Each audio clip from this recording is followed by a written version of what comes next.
Welcome to the Eddie Lam Show. We dedicate this podcast to interviewing musicians of every kind, as well as online content creators on social media. Whether if they're starting out or if they're already on the rise and still growing, this show is all about having a fun conversation with our guests, talking about their favorite things that relate to their passion for their projects. Thank you so much for tuning in, and let's have that conversation.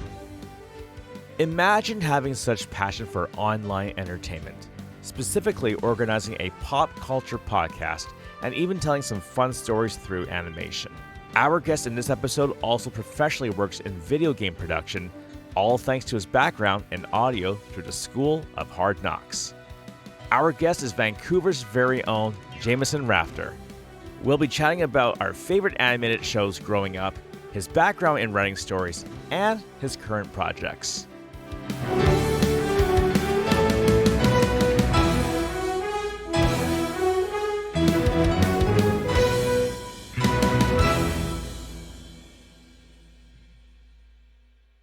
All right, folks, in the studio, I have an amazing, talented person who does many cool things. He is professionally an animator, but not only that, he has a really cool personality. He is a local podcaster as well, so you could hear his amazing voice on the interwebs, and sometimes he sings. And other times you'll even see him around town doing cool things like hosting trivia nights, just to build a really cool community. When you hear this guy's cool, unique story, you will learn so much more about him, and it makes you want to connect with him even more.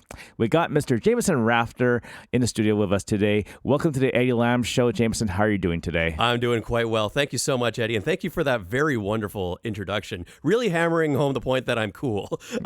I did not ask you to do this, but I really appreciate it. Anytime, man. Need that little confidence boost every once in a while. Hey, everyone needs a little bit of cheer me up once in a while. You know what I mean? Yeah. I will correct you on one thing. You said that I was a professional animator. That is not what I do as a day job. I work as a audio production coordinator for a local video game studio. There you go. My mistake. That's quite all right. For the longest time, my Twitter handle bio was, I am a animator, podcaster, writer, filmmaker. I earn a living doing none of these things. Well, this is because you're the quality of the stuff I've seen that you've created on your channel, it makes me assume, okay, this guy's a professional. He knows what he's doing. Honestly, no. I found, especially for my animations, I found a way to cut corners to trick the eye. A lot of animators, they would shudder at the thought. The fact that I've won an award for animation and for an animated film is it baffles me, knowing the amount of cheating that I do to get my point across.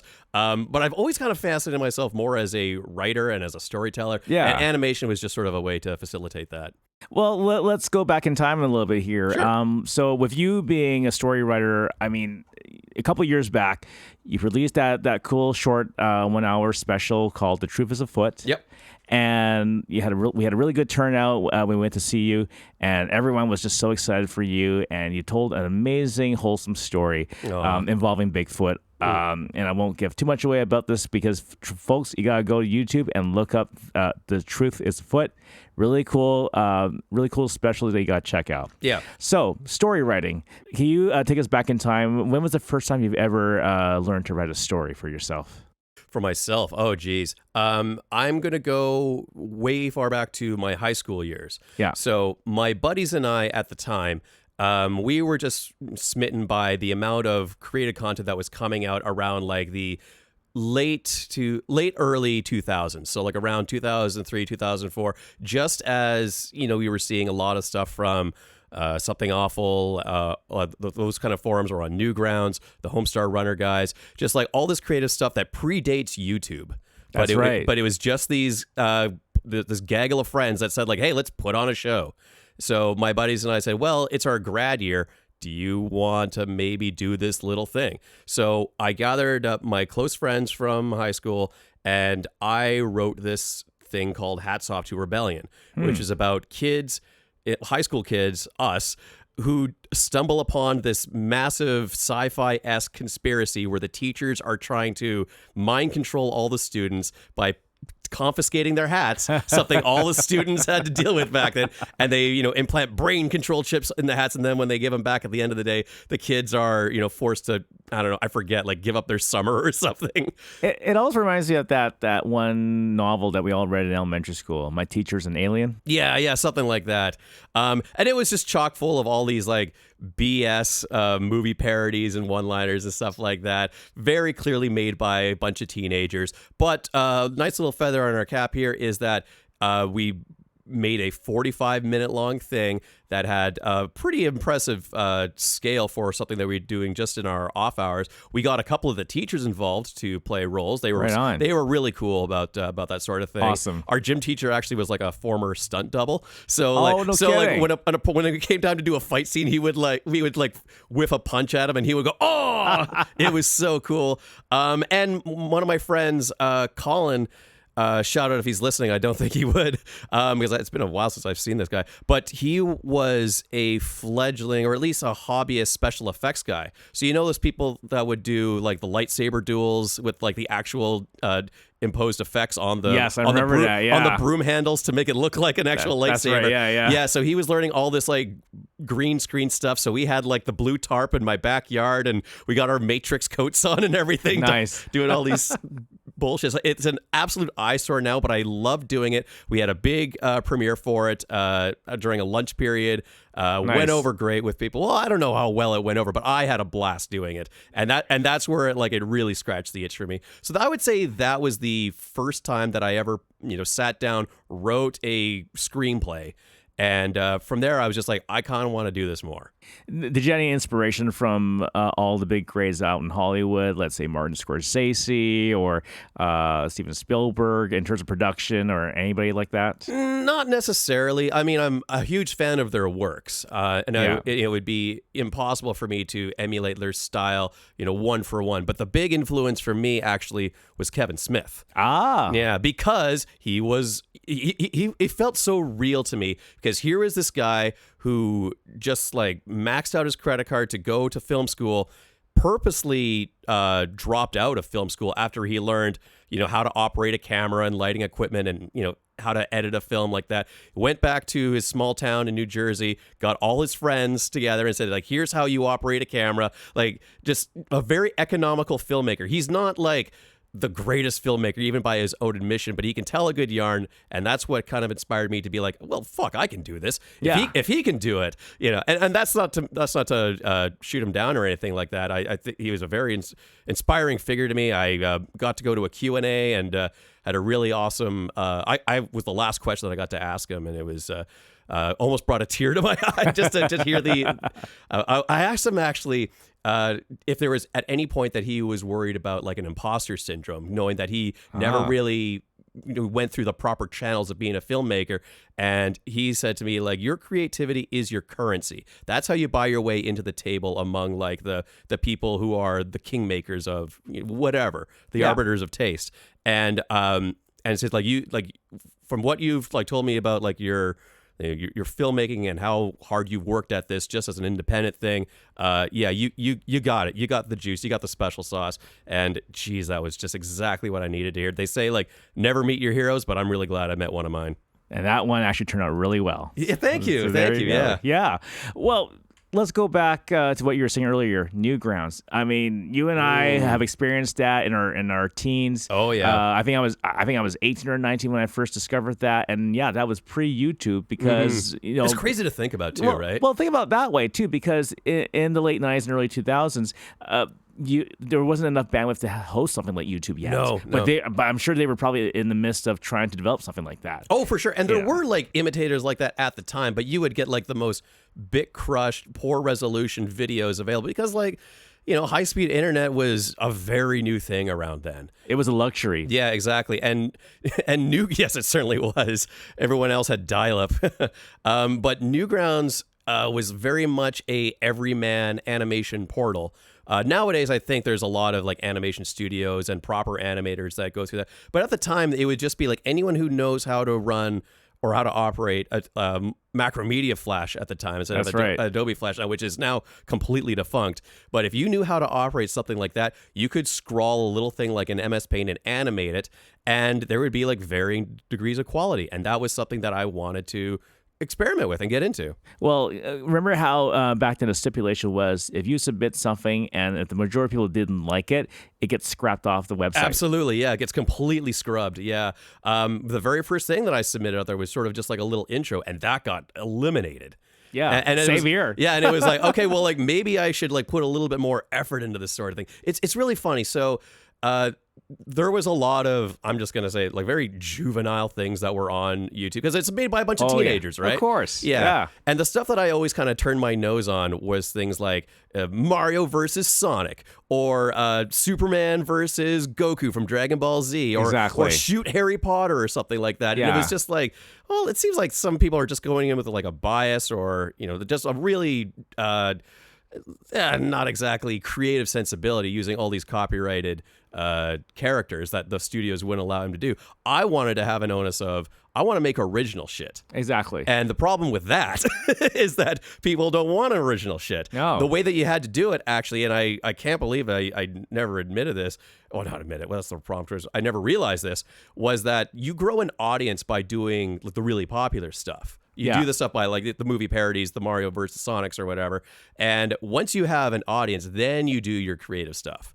That's right. Yeah, my buddies and I were very inspired by the Homestar Runner cartoons because that was sort of like what I wanted to try. And I actually had a friend who pitched me on doing, like collaborating on something like that. It was That's right. Yeah, and he said because of the comics that I would doodle in elementary school, this was a longtime friend of mine. Yeah. He said, like, well, I want to collaborate with you on an animated thing similar to the Homestar Runner stuff so we can do some original material. And I got really excited about that. Right. I created like a large handful of characters, kind of made up my own little show Bible for it. That's right. I grew up. I made like a mix CD of like, here's the kind of songs I think like would be good for background checks, and he was like very excited. Did all the background stuff, and then when it came time to actually animate it, his interest waned, and I was really? like, oh yeah. Well, like by this time we had graduated. He was going over to UVic to study whatever he wound up studying, and I was staying on the mainland. And I was like, well, I kind of want to keep going with this because I already invested so much time. Screw it, I'll learn Flash. Yeah.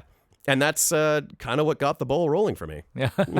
Well, it's so fascinating how when you were trying to learn that yourself, you must have gone through hours and hours of hardship and enduring so many errors and just going back and forth, right? Yeah. Like for one thing, I can't really go back and look at my earliest stuff because the frame rate on it is really bad. Some of the character work on it is so bad. But, like they say, you spend, like 1,000 hours dedicated to something, eventually you're going to be an expert at it. Yeah. Yeah, and that's not me professing to be an expert. But what I managed to hone in on was a style that really works for me, allows me to do quick turnarounds for all my projects.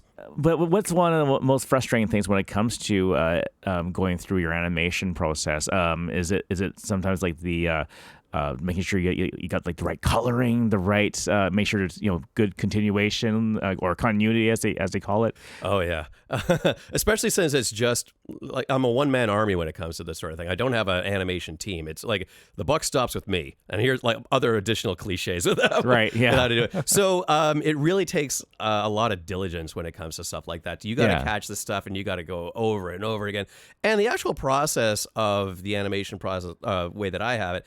And on my YouTube channel, I did a commemorative of one of my larger cartoons where I just sort of broke down how I animate my stuff. Yeah. It's very much done by keyframes. And any animator will tell you that is not the standard way to do it. No. It is like at every frame, I would do like sort of a half turn, and then the next one would be a more of a half turn, and then in the very next frame, they're done. Right. And it's like that's it's incredibly time consuming. Right. Where I don't have like a solid flow of emotion. My animation style is very much tricking the eye into seeing movement. And a lot of the shots that I would have, you never see people walking from the waist down. Yeah. There's no way in hell I'd dedicate time to animating leg movements. Right. So, it was like I was saying, just ways to cut corners to facilitate my writing.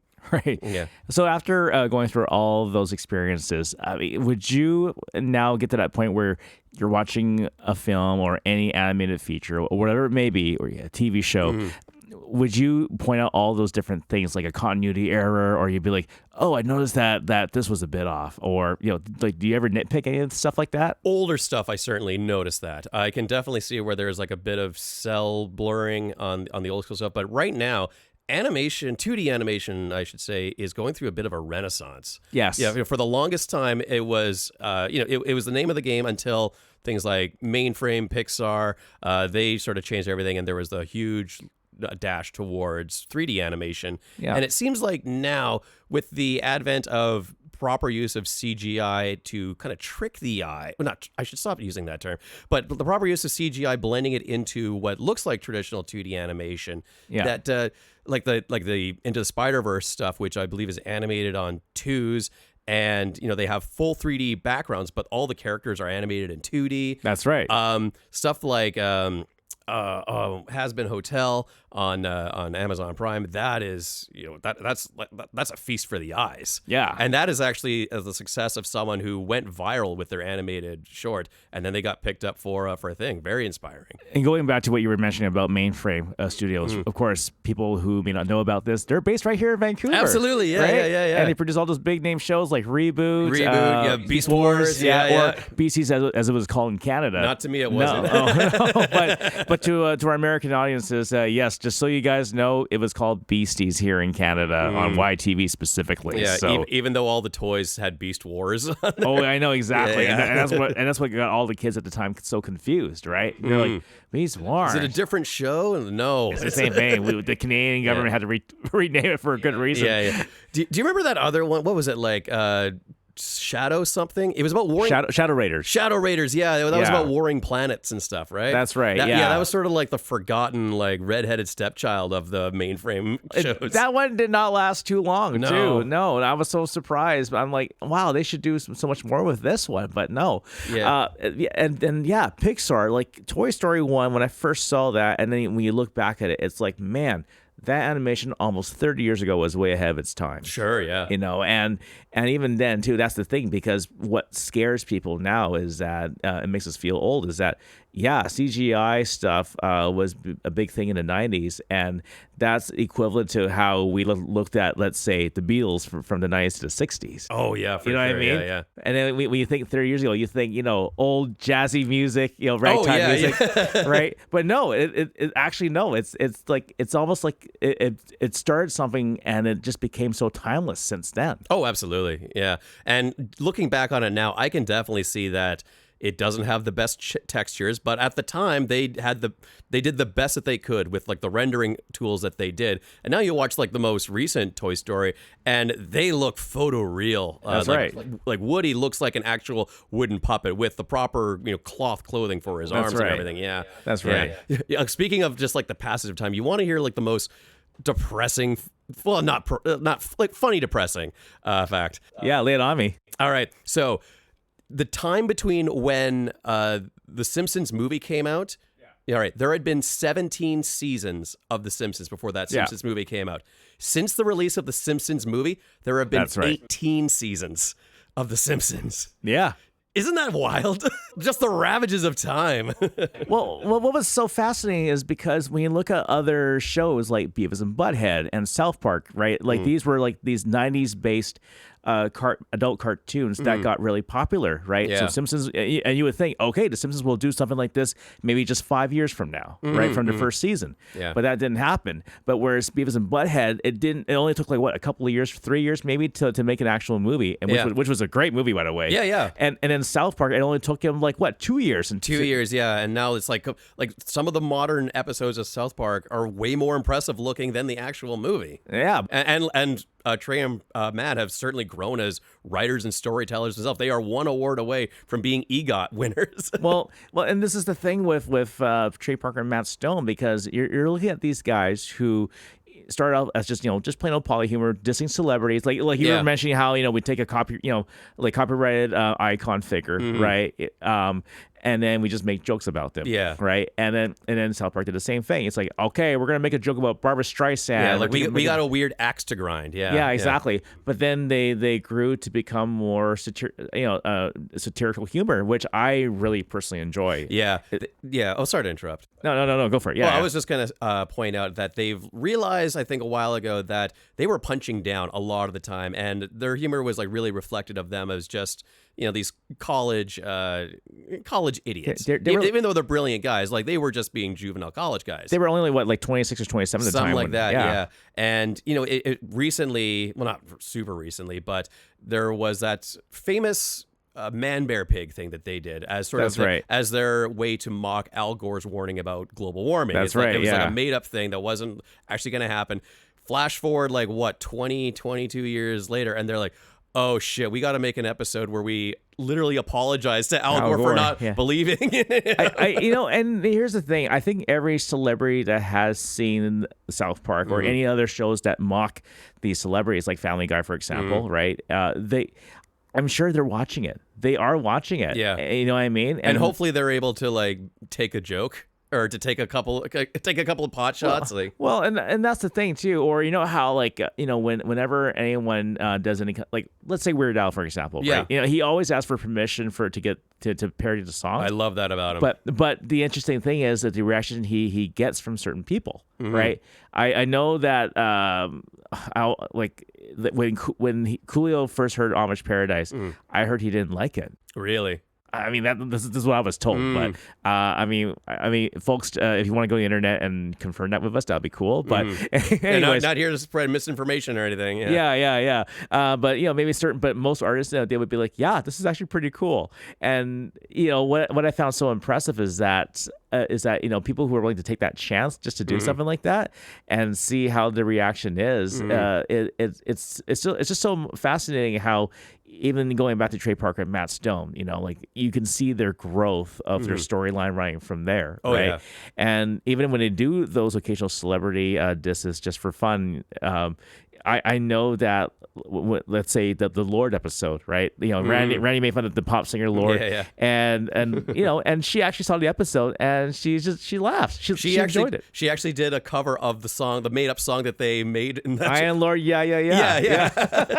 And totally in her style too. Man, and going back to Weird Al for a second, who was that artist that he reached out to their people saying, do I have their permission to cover this song? And the people said, no, they don't want to be a part of this. And then when word got back to that performer, they're like, Weird Al wants to cover one of my songs? That's an honor. Why the hell did you say no to that? You know what? I wonder who it was. Was it Adele? It would have been someone that he has done a parody of. Lady Gaga, maybe? Was it a pop artist? Or do you remember what genre it was? I definitely think it was a pop artist. And I definitely think it was a big pop artist. Okay, I'm going to assume Lady Gaga probably for now. But folks, like I said, again, not here to spread misinformation. Yeah, go on the internet, folks, and maybe confirm it for us, or go to any interviews that you see of Weird Al and get back to us in the comment section if you can. Thank you very much, guys. Anyways, that's your call to action, folks. Yeah. But going back to everything we talk about with people like The Simpsons or Trey Parker, Matt Stone for South Park, right? I think the reason why, at least for me, the reason why I was drawn to even The Simpsons and those adult cartoons like that, is the storyline that seems to draw me to it, And when you look at how much, I think we all have certain favorite seasons of certain shows because there's something about the storyline for those seasons that were pretty good. Oh yeah. Now, do you have any? Let's go to The Simpsons since we talked about them. Was there any favorite specific seasons that you enjoyed so much? I definitely love what our generation would call the golden age, seasons 3 through 9, possibly a couple of episodes in 10. Yeah. Look, I actually sat down and had a rewatch of those golden age seasons because because when I was a kid, I had a couple of VHS tapes that I had completely worn out of all the episodes that I taped. We all did, yeah. Yeah, I could quote them verbatim, but then there was that time where after I realized, Simpsons isn't really for me anymore. Yeah. It's it was the funniest show on TV, and then it stopped being the funniest show on TV. Right. And then I just had a blind spot on it for, decades or so. And then when I actually went back and rewatched some of those seasons, man, like, even though I've heard those jokes 1,000 times, like I just hearing the comedic timing of them just brought back such great memories for me. And looking back, there was a lot of heart in The Simpsons back then. Yeah. But one thing that I kind of stumbled on in that rewatch was how much of a satire it was for the people who were writing it, because it very much was a show that was lampooning the typical all-American family sitcom. It was. 9 times out of 10, a sitcom will have the wacky neighbors. In The Simpsons are the wacky neighbors to the Flanders, who were like way more buttoned down in the early seasons. Although it's really funny too, because at the same time, like when Ned talks to Homer, Homer gets so irritated by him. Yeah, he's just like, even though he's like just trying to be a good neighbor. I know. It's like, go away, Ned, you're annoying me. Right? Yeah, Like that's why the whole "shut up, Flanders" thing became so popular. Sure, yeah. And it's like, for me, if I was in Homer's position, I'd be like, wow, this guy's really nice to me. I should hang out with him more often. And meanwhile, Homer's just like, oh, go away. This guy's what's wrong with this Ned Flanders guy? And like, man. Like, nowadays, Homer is just too stupid of a character to breathe. But back in the earlier seasons, there was like cleverness to his stupidity. There was. And what was that one line that just made me die laughing? It was before Maggie was, they did a flashback episode before Maggie was born. Yeah. And I think there was a possibility that they were going to have a 4th child. Yeah. While Marge is like going checked out by the doctor, Homer says to Bart and Lisa, man, I can't put up with any more of that, like changing and going up in the middle of the night to take care of a crying baby. And they said, like, doesn't Mom normally do that? Yeah, but I got to hear about it. Yeah. Right. So, giving where credit's due with that, I mean, would you say Conan O'Brien made a huge contribution to that whole thing during the golden era? Absolutely. You can definitely see the episodes that he has, like, the absolute, credit for, like the monorail episode, A Homer Goes to College. That's absolute right. Fan favorite episodes. When he was in the writer's room, you can see the zaniness that was there. Yeah. Because, like, they wanted to have one foot in reality, and then at some point they were just like, screw it. We'll have fun with this. Yeah.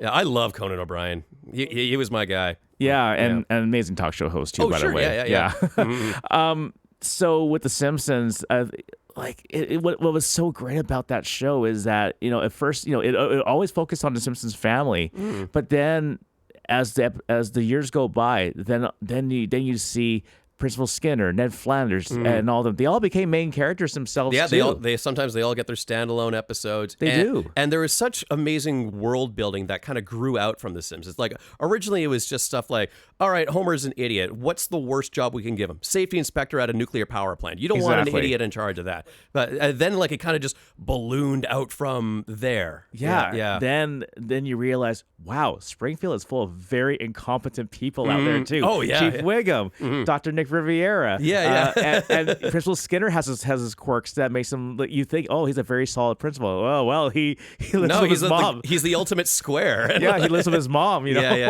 or like Patty and Selma have the worst work ethics. They smoke at the DMV. Yeah, exactly. Right? Yeah. And then it just keeps growing and growing even more. And then I feel like Homer will incite riots every once in a while and stuff. I know, yeah. And then Lenny and Carl, like they screw up so many times on things, or obviously Barney is a big one. Yeah, for sure. Yeah, Mo, and I'm just like, how does Mo stay in business? Because this guy has wrecked every code of conduct. And he's so shady in those early seasons. And then they kind of veered off to like making him really like depressed. Like suicidally depressed. Yeah. And that kind of rubbed me the wrong way, because like Mo to me is like a shady guy who's like importing pandas in the back room of his bar without knowing. And then like he would bet on the hockey game between Lisa and Bart, right? Yeah. And he's just like, it's like they're gonna cut my thumbs if I lose this bet. But overall, that was the amazing thing about this whole thing was just that like Conan O'Brien, that whole crew, like the storytelling was just so spot on. It just grabs me. That's what it is. And even when you watch it as a kid, it's just like, well, this is kind of hilarious. But as you get older, it's like you appreciate it more as an adult. Absolutely, yeah. And one thing that it'd be wrong of me to say that The Simpsons influenced me as an animator and as a comedic writer, because they're far brilliant. They're far too brilliant for me to imitate. But one thing that it did inspire me to have like one mindset of was paying attention to world building. So, So in so kind of flash forwarding a little bit if we can. Yeah, go for it. Yes. So so like the very first written thing I did was that Hats Off to Rebellion show. I was doing like these shorts for Newgrounds based on just like a couple of doodles. Very early project, or like not the greatest thing I ever did. That's right. Yeah. And when I was just trying to attain an audience, I finally just threw up my hands and said, all right, if people want video game parodies, I'm going to buckle down and make the best video game parody that I will have ever seen. Yeah. And something that no one has done quite yet. Yeah. Where instead of it like being Mario and all the Final Fantasy characters as they are, I'm going to make up characters who are clearly pastiches of these guys, and I'm going to make this epic gaming fantasy series called Gamer of Destiny. It would be, it wouldn't be like a 8-minute long Newgrounds. It would be a full feature length movie. Exactly. And that's where I said like, okay, well, I need to populate this with like so many gaming references that it's its own world. And I had to like tip my hat to all the different genres and gaming tropes. It's like the niche market for that kind of storyline too. Exactly. Yeah.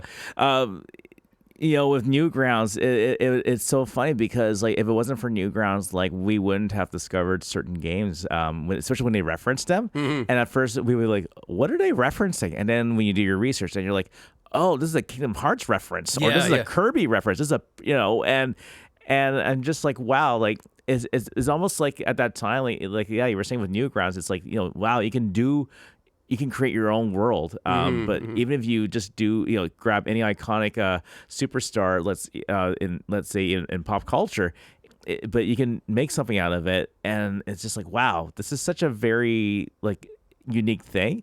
But I remember like not too many people really knew about Newgrounds unless you knew the right people. Exactly. It had its own cult following. It really was its own little thing. There was a very robust community of animators that have since gone on to have some success in the world of animation, or they would have just become Let's Players or something like that. That's right. Like the most recent person who found success from Newgrounds is an animator named Zach Hadel. Have you heard of the show Smiling Friends? Yeah, I heard the title. Yes. Yeah. He's the co-creator of that. He has a very distinct voice, and you would definitely like. I like it. Brought something back from my lizard brain. Like I remember watching this guy's stuff from way back in the day, and now he's found success after close to a decade of doing like Let's Plays and comedy drawing streams and stuff like that. Right. Finally got a shot at an Adult Swim show.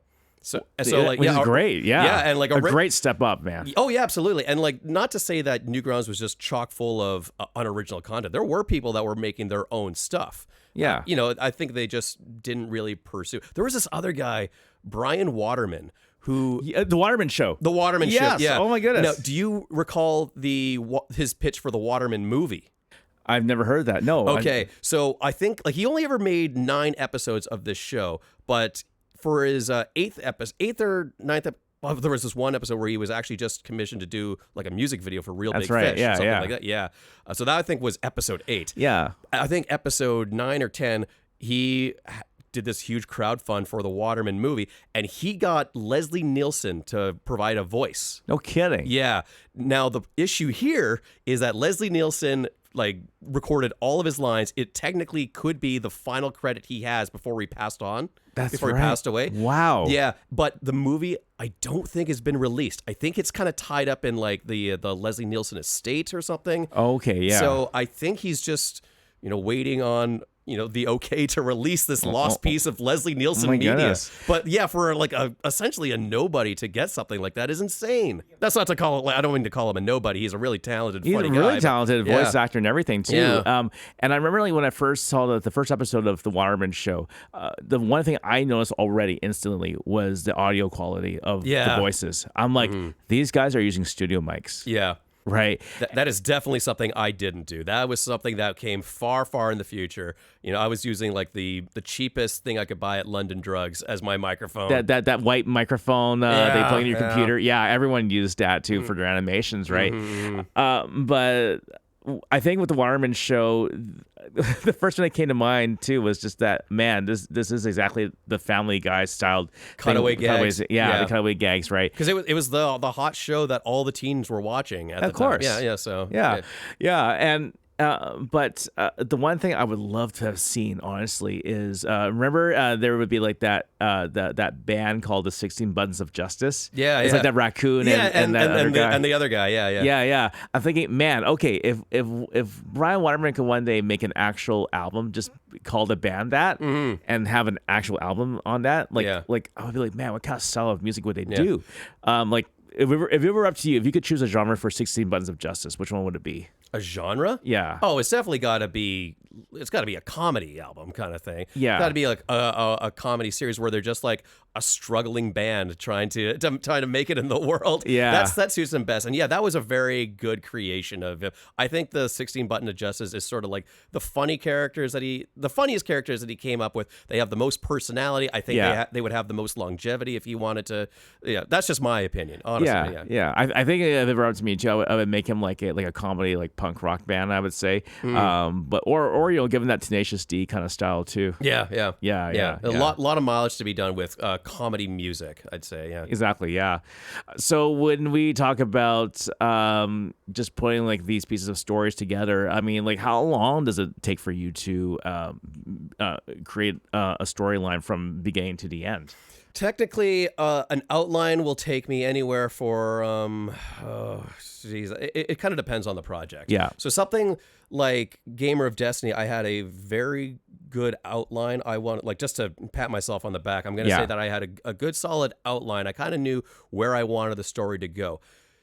Yeah. The issues came during the actual production at where so one of the things that I think listeners should know is that I voice a lot of the characters in my projects. That's right. Yeah, I got a pretty robust like tool of voices that I can dip into, and by allowing me to voice multiple characters, if I ever have like a last minute brainstorm, I can cover it. I can like have another character deliver some exposition. I don't have to call up another voice actor friend of mine to pull some double duty. That's Even right. though I've often enlisted my friends and my actor friends to provide voices.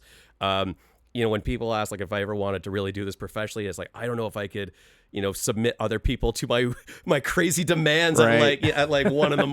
when I just need when I need a touch up done. So yeah, Gamer of Destiny had a framework, but I was still tinkering with it like throughout production. And then like on another series that I did called Kilroy, that had such a strong like comedic tone and cadence to it that I could crack out a script. It's just like where I'm just improvising with myself. Right on. Yeah. Right on. That's amazing. Yeah. So let's fast forward then, going back to your special, which is now on YouTube, The Truth is Afoot. Yep. So a lot of us in Vancouver have gone to your premiere. That was really cool at the Rio Theater. Now, this is something that I wish that could happen more with people who are YouTubers or independent short filmmakers. How did you put that event together? What's the process? Well, first I should give a lot of credit to Kevin Getz, a mutual friend of ours from back in our karaoke days. That's right. Yeah, Kevin. Yes. Yeah. Shout out to Kevin.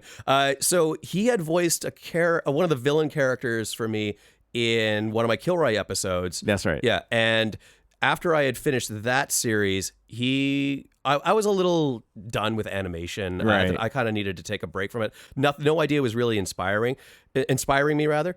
He rang me up and he said, I want to pitch a project to you about like something that he was a radio DJ. Right. And he just started riffing one day about how difficult it must be for Bigfoot to meet other Bigfoot. Right. Yeah. So he wanted to pitch that idea to me, and I said, okay, there's something here. I'd love to collaborate with you on this, like through the script. And so we back and forth were going through so many revisions of that script right up until the pandemic hit. Right. And then all of a sudden it was like, well, we've been kind of going back and forth and spinning our wheels on developing the script. Now we got nothing else to do but actually animate this thing. So let's just figure this out as we go. And so we collaborated on that. That took about a little over a year, I want to say, to put together. That's right. Yes. And he was the one that had the ambition of showing this out in a theater. I was very much again, going back to much in the way that I was turning my nose up at all those animators that were doing all the video game parodies. That's and right. stuff like that. Yeah. I was like, I'm the old school mentality of like, it'll find its own audience. I don't need to promote it, which is like the absolute worst way to do it, which is, I don't know, call it like, oh, I don't want to be a sellout. Nowadays, like, no, I'd love if someone were to pay me to do this sort of crap. Exactly. Yeah. So he was the one with the big ambition to do something like that. I'm actually really happy that we did that. Yeah. To show it off. It was like a very unique experience. And we just were looking for a while to book a venue. We were originally looking at the Hollywood Theater on Broadway. In Kitsilano, yes. Kitsilano, way too expensive for our budget. Yeah. Oh, yeah. Yeah, even though it's a fantastic theater, like way out of our budget. Yeah. And my friend Marielle, Marielle rather, she was an event coordinator. Mm-hmm. So I rang her up and she started looking into all these venues that would have allow us for screening. That's right. Have is there like a way we can get no more than like 100 people? Do we have to move any tickets? Can we sell alcohol at this thing? And she said, the Reel will do it. And we can hook you up with it right now. We can do like a Sunday matinee for something like this, one-time showing. Yeah. Yeah. Max capacity, 100 people. Bar will be open. Other than that, we'd have to hire more staff to run concessions and stuff. And also we have a film festival that evening. But she put all that together. She was a great asset to have. And Kevin, he was really the driving force behind getting that project out. And, that's amazing. Yeah. And then he was the driving force who's submitting it to all these film festivals, which I never really had too much of an ambition to do. But lo and behold, like we did a scattershot of all these different film festivals to submit it to. Yeah. And we won Best Animated Feature. Yeah, and I think what I really enjoyed about that from the Vancouver Independent Film Festival. There you go. Yeah. Yes, that's right. Yes, but what I really enjoyed about your special, and I call it special, honestly. It's not just special to me. Yeah. It's not like it's not just a short film, but it's a cool 1 hour special that's definitely. It just brings me back those days of watching Newgrounds. I think that's the reason why I personally enjoyed it. Yeah. But also just because it is a really fun, cute storyline. Thank you. You know, and even with this whole thing with when you hear Bigfoot's voice, I remember I told you I said, "Who is me?" Like I voice Bigfoot. I voice a couple of characters in that. I voice Bigfoot, and I also voice this character, like almost like a Gary Sue type character. Yeah. Where I play ostensibly myself in every one of my animated projects. Yeah, that's like right. An exaggerated version of myself, where I highlight what I would see to be like some of the the most comedic, worst qualities of myself. So I'm way more arrogant in this. I'm the punchline of a lot of jokes in it. Never an idealized version of myself. But I do that so no one can copy my ideas. Like if anyone ever doubts if I ever made something, I'm like, well, that's me. That's literally me in the show. Exactly. Yeah. Kind of like how in Family Guy when Seth MacFarlane he voices Brian. Mm. Well, pretty much Seth MacFarlane does that's Brian's voice basically. Yeah. But it's like a different version of Seth in some odd way. Yeah, and he also kind of uses that to voice his own politics and opinions. I think so. I kind of want to veer away from that. Like I very much agree with his stuff, with his left-leaning kind of bias, just his views on things. Views on things. But I kind of don't want to watch an piece of entertainment like that. I'm not there to be what's the word, preached to. Yeah, exactly. Mm. Yeah. And that's the thing too. But I think but going back to Trey Parker and Matt Stone, they do it in a way where it's done in good taste. Yeah. But I like what at least from my personal opinion, like what I like about them is that they're not just making fun of certain people, they're making fun of everybody and everything. Nothing is sacred. Nothing. No. They're going to leave no stone unturned. Yeah, and it's definitely one of those things where I think for a long time people were saying like, "What's South Park's take on this sort of thing?" So it can be my take on something like this. Yeah, and I think people kind of realize they don't always have the best takes on stuff. Like some things are absolutely hilarious, some things are right on the money, some things that's kind of punching down to a degree. I can't really think of a specific example per se, but I mean, and that's the thing too, because like I think nowadays like they know what they could have their take on, and so I think they're choosing their battles a bit more carefully.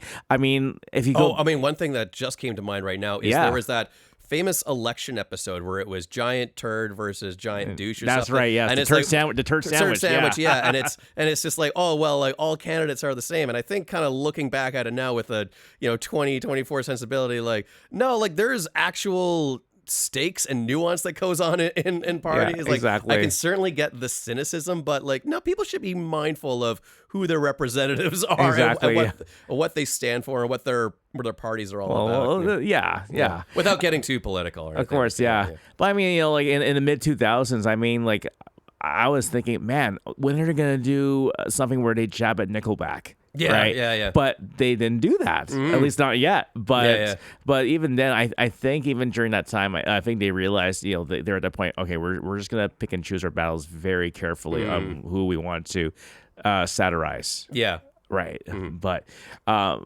I also love how you can clearly tell like who their favorite bands are because they always treat them like absolute gold. Oh yeah, like they love Rush, they love Van Halen, and they'll never bring him down a peg. No, and then think about the episode when they brought on was it Chef Aid, right? All those acts that played Chef Aid in that one episode. Well, yeah, pretty much like Primus is the big one, right? Yeah. Ozzy Osbourne, whatever it may be, right? Elton John. They had that brilliant episode with Korn, where Korn is essentially like the Scooby-Doo gang going after the pirate ghosts and stuff. I know, and they act so wholesome, but yet they play like the most heavy music from new metal. But Family Guy did the same thing. Remember when they brought Marilyn Manson on that one episode? Yeah, right, because Chris went goth, right? So Chris, he wanted to be in a metal band, but he also loved gangster rap music. Remember that part when Lois and Peter discovered he was listening to Wu-Tang? And they read the lyrics. No, I don't remember that. Yeah. There's that one scene when they were like, "Oh, look at this garbage that Chris is listening to." Yeah. And it's like he loves metal and rap, and so he picks up the Wu-Tang CD. They're like, huh? And they just read the actual lyrics, but they read in the most like Lois and Peter way you could think of, right? But the funny part was they brought Marilyn Manson onto that one episode, and he's like one of the most controversial figures in rock, right? But yet he's saying all these very wholesome advices that he's giving to Chris and Peter, right? I remember the very first season of Clone High did that too. They brought in Marilyn Manson, who's who's there to talk about making sure you have a healthy diet. Exactly, yeah. But then there's that one little bit where he did his iconic scream. Yeah. Eat your vegetables or you'll die. Yeah, exactly. Oh man, that was amazing. Yeah. But going back to voices, right? Speaking of that, because like when you did the voice of Bigfoot, I'm just like, it sounds a little bit like which really just sounds like this. It's really just me going in a really low, deep register. It sounds like Hank Hill in some ways too. It's like also propane accessories. I'll tell you what. Oh, what, Bobby? Dang it, Bobby. Yeah. Yeah, exactly. And what was really cool about that whole thing is that you even brought in a mutual familiar friend of ours, really familiar to us, our friend Erin. Yeah. Right, and she's a Twitch streamer as well. Just so you guys know, make sure you check her channel out. I'll put I'll mention that in the description later on to link to her amazing channel. But again, too, because I met her just from the live music scene also, right? And to see her name up there and to voice the girlfriend of the main character, how did that encounter came about? Oh, so I've really wanted to work with her for a long time, just because she's an actor that I am aware of. Right. The benefit of doing my podcast with Kaz is that he knows a ton of actors, and so that really kind of grew my reach of the stable of talent I could draw from and reach out That's to. right. For the most part, I just got my friends to voice characters. I always coach them through it. I always kind of ask them, like, here's what I want from you guys. Yeah. Usually I would pick people with have like a real like a voice with character is like the term I use for it. And That's right. it's not too far away from like a tone and a personality that's not too far removed from their own, so I know they can do it. Yeah. But when it comes to like an actual character for the Bigfoot cartoon, because it is a little bit more emotional than the stuff I've normally done, I needed an actor. I needed someone that could like go to the heavy parts. Yeah. And so she I've seen her in a bunch of stuff. Like she was in an episode of Altered Carbon. That's right. Space Force. That's right. Yep. She has this. I forget which show it is, but she was on one of those sci-fi shows that had like a monster of the week, and she was the monster of the week. That's right. I forget which one it was. But yeah, I knew she was a local talent, and just like me being in a position both as an animator and in my day job of booking voice talent, it's like, shit, I know a lot of... Sorry, can I swear on this show? Yeah. Fuck yeah. So, yeah, just by having, having all these actors that are my friends, me being in a position where I can give them work, why not do that? Yeah. Like I know like the, Hollywood establishment really frowns on things like nepotism and stuff like that. But all true. Yeah. Yeah, all true. But at the same time, like, I want my friends to eat, and they're doing me a favor, Yeah, exactly. Mm-hmm. Oh, but what I really appreciate about that whole thing is just that, with you doing this all independently, this is like your way of supporting local talent, basically. Yeah. Oh, absolutely. Yeah, and also like a spirit of collaboration, like going back to, from my high school days, making Hats Off to Rebellion with my close chums, and with the collaborative project that I wanted to do with my buddy Josh, who fell through with doing the animated stuff. I've always been a big proponent of collaborating with other creative, funny people. That's right. I like big inspiration for me there would be like the Monty Python guys or the Broken Lizard guys. Oh yeah. It's just more fun when you're working on something with other people that you want to work on stuff with. And would you ever want to work with John Cleese if you had the chance to do so? I've met John Cleese at a book signing before. I told him that he's been delighting our family for generations with Fawlty Towers and Monty Python. That's right. He seemed to be really touched by something like that. I think he and I would disagree on a lot of like modern politics, and sort of agree on a couple of other things. I would hang out with him. I would like to pick his brain on like some comedic stuff. I'd love to hear stories about his time in show business. Probably wouldn't want to collaborate with him. I don't know if I could stomach being with someone with that big of an ego, and also someone of that high profile. That's a little too much pressure. Yeah. Eric Idle is another iconic person from the Monty Python series. We've seen him on Shrek 3, where he was Merlin the Wizard. But I remember like my first time hearing about Eric Idle was, of course, from Transformers movie, where he was a wreck car. Was he the junkyard Transformers? Oh, I had no idea. There's that one scene where they were on the planet of the junk planet, and all these like different transformer robots, like they turn into vehicles, but they're made of scraps. Right. And Eric Idle was the leader of that whole crew. But that was my first time seeing Eric Idle on there and hearing his voice. Right. And I'm just like, wow, like, this is a very unique character. And then as I got older, I'm like, oh, this guy's a Monty Python, right? Oh yeah, I mean, I was a huge student of Monty Python, so I knew who that guy was. Eric Idle just seems like the coolest, like chillest dude. Yeah, and the Monty Python movies. I mean, like was the Life of Brian, of course, and Holy Grail. Right. We on our podcast, Kaz and I recently did a deep dive on the Nothing movies of the Monty Python guys. So the movies that they sort of collaborate or they were in with each other. And we just sort of went over like our experience and our history with Monty Python. And I remember seeing Monty Python and the Holy Grail for the first time, which is my first exposure to the Monty Python guys. Revelation. Like I hadn't belly laughed like that hard up until that point. But one thing I noticed was that, my parents and my grandparents were laughing along to the same stuff. And that was a really special moment for me. Yeah. And speaking of special moments, so you and Kaz are content creators online because, again, this show focuses a lot on content creation. And you and Kaz have a really amazing podcast. Thank you. And let's tell the audience about what your podcast is all about. Sure. So it's called Nothing Movies. We're available on Spotify and YouTube at Nothing Movies. And what it's about is finding, like, if you would imagine an actor, think of the most culturally insignificant movie that they've done. Yeah. Maybe it's something that they did early on in their careers when they just needed to, just to make ends meet. Maybe it's something they just did for a paycheck and they're kind of embarrassed about. That's right, yeah. And so we'll just find those movies that nobody talks about and we'll watch them and we'll see if they are, rightfully forgotten or if maybe there's a little something that, people should get eyes on. For the most part, like, they are rightfully forgotten. Like, they're not terrific movies, but you never know what's out there, right? Yeah. It grew from my and Kaz's mutual love of just bad movies, B movies, right? Yeah, exactly. And since then, it developed into this idea of like, well, let's take a look at the movies that these like well-known actors have made and just check out the stuff that didn't resonate with an audience. Maybe it's a dud, but it's something that nobody's talking about. Yeah. So like when I say, like I used to tell people it's a podcast where we just watch and then make fun of bad movies.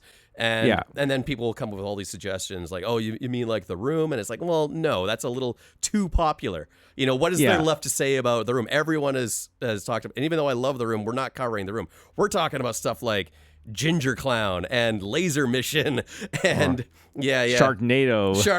Well, no, that's another too popular of a movie. Yeah, but it has its corny moments. I remember when we first, my wife and I first saw that movie years ago. We were just like, this looks so bad, but for some reason we were so curious to see how it really is. Yeah. And we saw it at the Rio Theater, but I think part of it is that we just wanted to see the other audience members' reaction to that movie. That's the big appeal of the midnight movies, is actually being there with the crowd. I don't know if I could actually do that myself, because I think people will have gone to that a couple of times. I hear that whenever The Room is shown at a midnight movie, people will like yell things out of the screen. There's like a call to action where people throw plastic spoons at the screen or something like that. I don't know if that would be the worst environment in my eyes to see The Room for the first time. Oh yeah. I much prefer just like, getting a bunch of my buddies over, everyone like has a couple of beers and then we'll just sit down and watch like Miami Connection or something. Oh yeah, sure. Yeah. So it's cool though when you premiered your your podcast a long time ago with you and Kaz. I mean, it like, how many years has it been now? We started in late 2018. We're calling this year 5 of the podcast because of like sort of the weird time anomaly or something like that. Yeah. I will say that we have something in the neighborhood of like 120 episodes right now. That's amazing. Yeah. And one thing that I'm actually quite proud of, both Kaz and myself, is our consistency of putting out.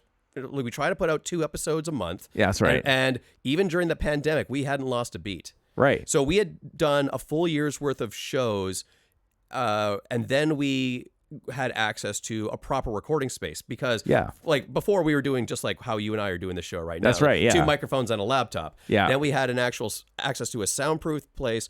We had a real sweetheart of a deal with the owner where he wouldn't charge us an arm and a leg. That's right. And then the pandemic hit and that was sort of ripped from us just as we felt like we were hitting our stride. That's right. Rather than stop, like suspend operations for a bit, we decide, well, what do we really need to do? We both have Audacity, like we're able to record ourselves at home.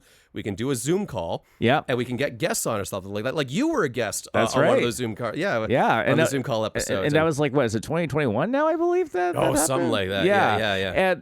And that's the thing. And I had the absolute pleasure of being on the episode with you guys, and you couldn't have picked the most perfect theme, which is watching movies that wrestlers have starred in.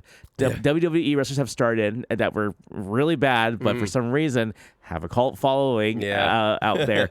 And it was, so imagine, but to put a little context on that, we do have a theme where every May we have a series called WrestleMania. That's where right. we just spotlight movies that are either starring wrestlers or feature wrestlers. That's right. Yeah. And what was so funny was that, the three, like, I think only certain people know that I'm a huge wrestling fan. But it's so cool to how you, Kaz, and I, we were just nerding out over our favorite wrestling moments too. Mm-hmm. I'm just like, man, it's so cool just to like dig out these wrestling archives and just talk about with your friends. You know? Yeah.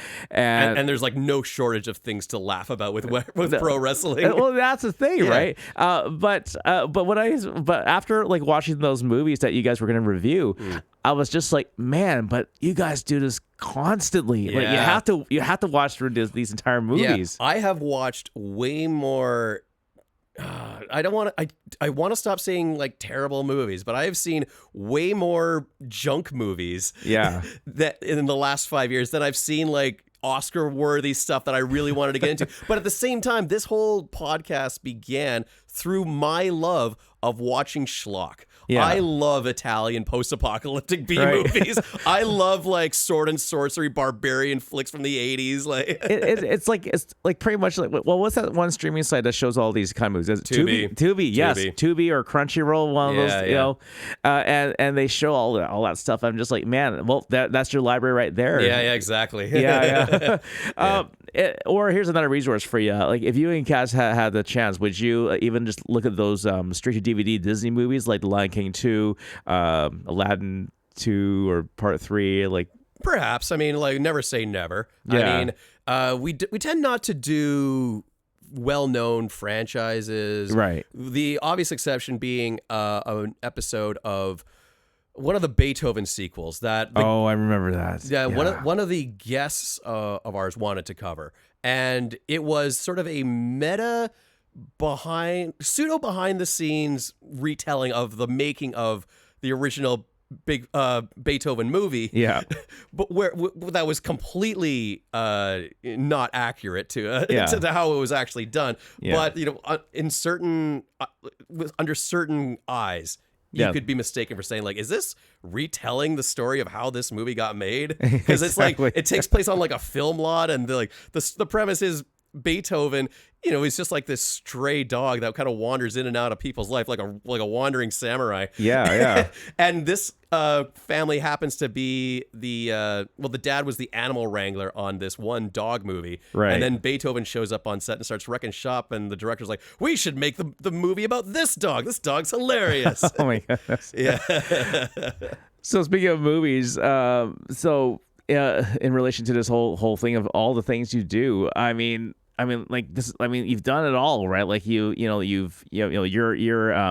audio, right? And of course, you're podcasting, you're creating all this stuff on YouTube and Spotify, and you have an animated special, which of course, again, folks, make sure you check it out on YouTube.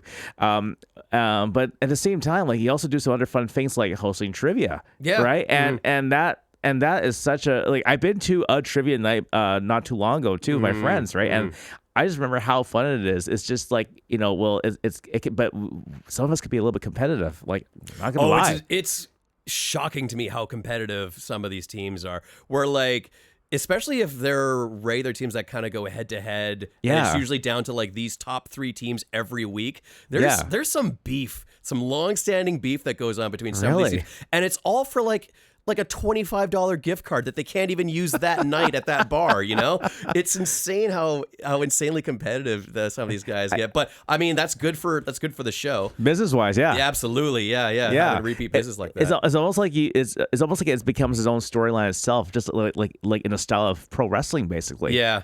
Oh, absolutely, yeah. It's weird to me how competitive it is. Same way with like you and I met at a karaoke night. That's right. Because yes. back in the day there was like I'm sure it's fairly robust still, but there were like when I started going downtown, when I moved downtown. Yeah. The karaoke crowd was my night crowd, and that's hard for people to sort of grasp.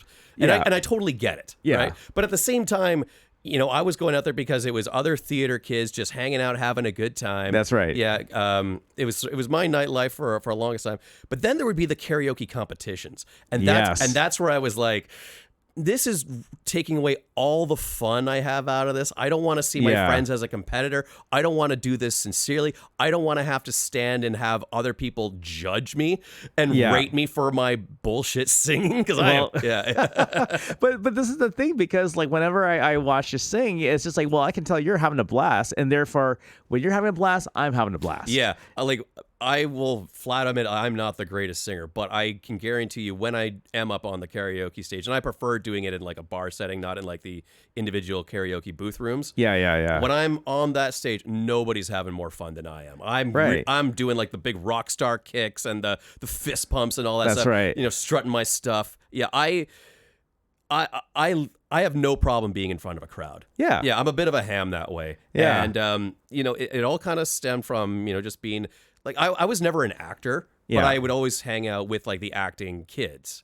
And that's how I sort of developed a bit of a writing style, because I got to hang out with the other creative people, and I wanted to write material for them. True. Yeah, yes. my first ever exposure to just, you know, being on stage in a way where I felt like I was actually, you know, running the show, quote unquote, was when I was asked to MC a friend's wedding. That's right. Yeah, and and through that, that went over so well, and I got such positive feedback through that. And even though it's not about me, I'm there to do a service for my very good friends doing something like that. Yeah. But just, you know, getting taken aside at the bar or something afterwards and saying like, yeah, you did a really good job. Like, have you considered like getting into radio and stuff like that? Like, you were a blast up there. That's what got me to thinking maybe I can do some kind of thing professionally with this gift, quote unquote. I never saw it as a gift. It was never an option for me. Right. Yeah. But look what you're doing now. I never considered it an option. Yeah, but look what you're doing now. And then, you know, you and Kaz are podcasting, right? Yeah. And, you know, of course, you know, you have a strong audio background, so you know, so that helps a lot. You know, I kind of developed this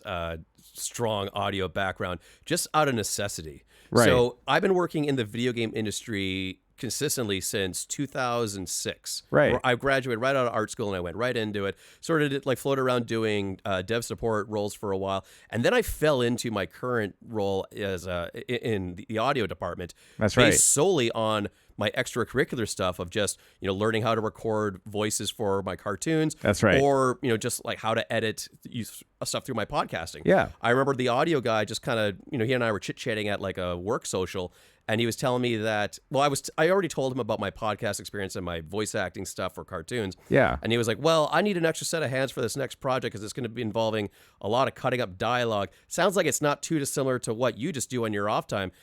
We're hiring it for it now, but if you want it, the job's yours.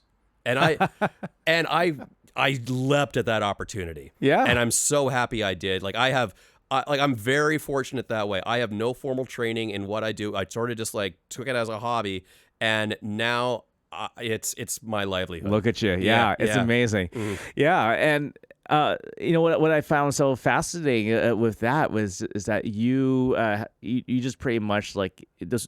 It's built for the school of hard knocks. That's what it feels like.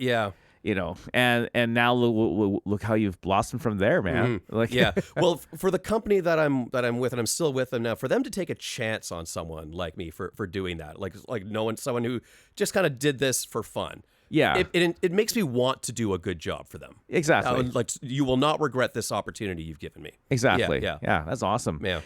Going back to karaoke. Yeah. So, I haven't done that in a while. Oh, I know, but all the friends that we met through there have moved. Well, that's the thing. Yeah. I'm like, Virginia's in Chilliwack, Tegan's in Australia, Harrison's got kids, so who knows where he's off to. Kevin's in Toronto, Zach's in LA. That's right. Yeah. And so, do you have a go-to song if you were to come back and karaoke again out in public? I always have a couple of ones in my pocket. Yeah, the big one for me was "Come and Get Your Love" by Redbone, which we've all heard on Guardians of the Galaxy Part 1. Oh, absolutely. Yeah, that was the very first time where I thought, like, this is a song that's in my register. Exactly. Yeah, and the other one that I can do is like, I'm not a trained voice actor, but for some reason. And I've got a pretty low timbre in my voice, just naturally. But for some reason, I don't have a lot of range, but I can hit the highest of high notes. That's right, yeah. So everything from, like, I Believe in a Thing Called Love. Right. September by Earth, Wind, and Fire. That's right, yeah. Yeah. One that I kind of like to do a lot is "Get What You Give" by New Radicals. That's right. That's a nice classic. Be afraid to live. Yeah. Zach. I mean, Zach LeBlanc.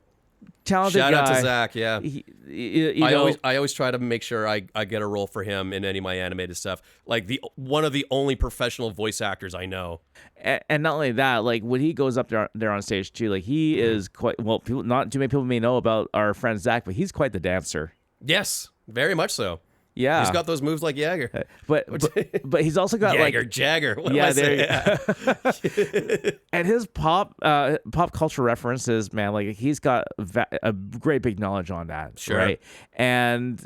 But it would be such a big library of it. Sometimes if he tries to quote something to me, I'll just be like, what show is that from? He knows everything there is to know about old school music, like from the Ray Charles onward. Yeah. And actually, it's funny that you say, he's just got like this vast library of knowledge, and he does. But a nice little feather in my cap is I introduced him to the Blues Brothers movie. Oh, no kidding. He had never seen it. And I was like, you haven't seen the Blues Brothers movie? We're watching this. But don't look into it at all. Oh, my goodness. And so he was like, Aretha Franklin, Cab Calloway, Ray Charles. I dare you and Kaz to do a review on Blues Brothers 2000. Oh, I'd shoot myself before I do something like that. Again, that's a little too well known. We really go for the stuff that nobody's talking about. Yeah. I mean, not too long ago, for our 100th episode, we covered a John Goodman movie. That's right. The legendary John Goodman. Yeah. And one of the most obscure things we found was he was the voice of a talking parrot in this Australian kids movie. Oh, my goodness. Called The Real Macaw. Oh, my goodness. It's horrible. And the entire time he's, John Goodman, one of the legendary voices in Hollywood, he's talking with a parrot voice the entire time. I can't believe it, It's man. ridiculous. Yeah. Underused, right? Yeah.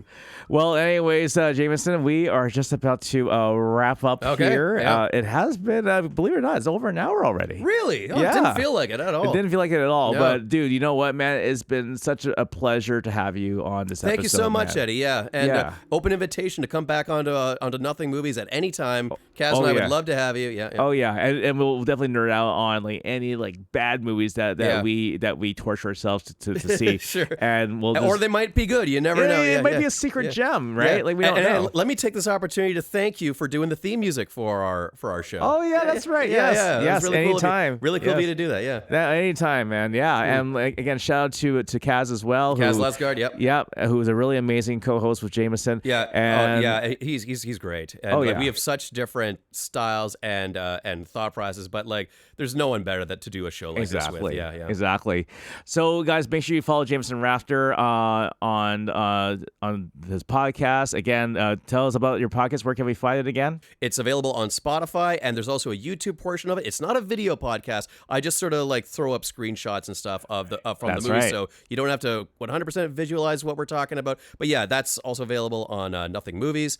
If you want to check out any of my cartoon stuff, it's available on Uptown Slim Jim on YouTube. You can see the Truth is Afoot, the award-winning Truth is Afoot. That's right. You can see my first big animated project, Gamer of Destiny, and you can see my pride and joy, and for my money, the funniest thing I've ever done, the Kilroy series, sort of my superhero spoof show. That's very much like my comedic style. Yeah.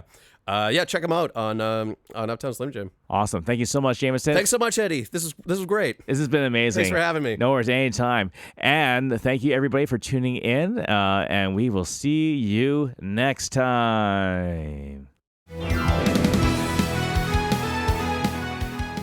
We hope you enjoyed this episode of The Eddie Lam Show, a podcast dedicated to interviewing musicians and online content creators of every kind. If you would like to be a guest on the program, feel free to send me an email at eddielammusic@gmail.com. That's EDDIELAM music@gmail.com. Don't forget to check out my website at eddielammusic.ca. That's EDDIELAM music.ca. You can also follow me on social media. Username is Eddie Lam Music. That's EDDIELAM music on TikTok, Instagram, and YouTube. Thank you so much for tuning into our program. In the meantime, stay in touch, stay safe, and as always, stay awesome.